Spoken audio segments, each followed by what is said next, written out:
My name is Alec Oxenford. I'm co-founder of OLX.com, which is a Craigslist for the world, as we want to call it. I'm 40 years old, and I'm very happy to be here informing for Informelo. So what advice and encouragement would you give to local entrepreneurs in Latin America? I think it makes a lot of sense.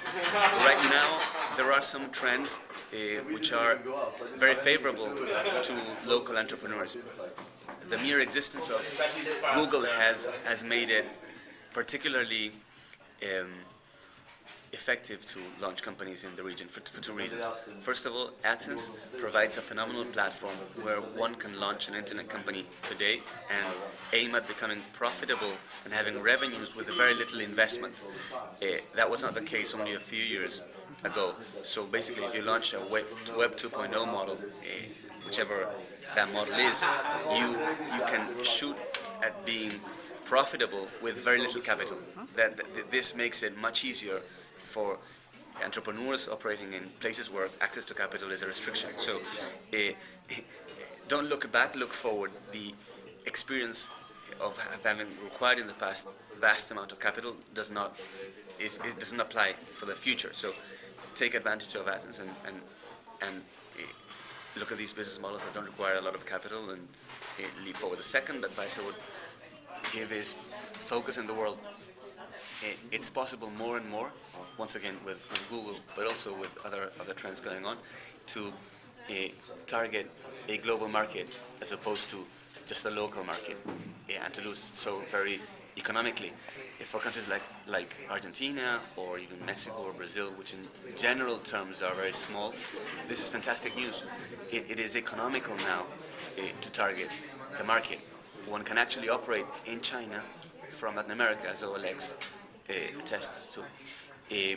This is once again a new trend, and if for the early movers, it can be a very, very attractive trend, and barriers to entry can be built very easily. There's another trend which is also very relevant, which is the open source trend. It's more and more the case that it's very cheap to buy and develop technology compared to what it used to be. In the remate years, open source was basically not an option for many reasons, and so developing your technology was super expensive. You couldn't do it without a lot of resources. Today it's very cheap. And not only the programmers are much better than they used to be, engineers are much more productive than they used to be, maybe 1 to 3 in a ratio of 1 to 3, so what 3 programmers were required to do 7 or 8 years ago, 1 programmer can do today. But also the cost of the technology cost, basically because of the appearance and prevalence of open source has gone down like 1 to 10. So you combine these two effects, and it's much cheaper to launch companies than it used to be. Lastly, I would say, don't be afraid to make mistakes. There's no problem in failing, and failing several times. I'm convinced that once you fail, you learn very fast, and you don't make the same mistake again. And it's just a matter of keep going at it. The gratification that one gets from the adventure, regardless of whether you fail or not at the beginning, is priceless.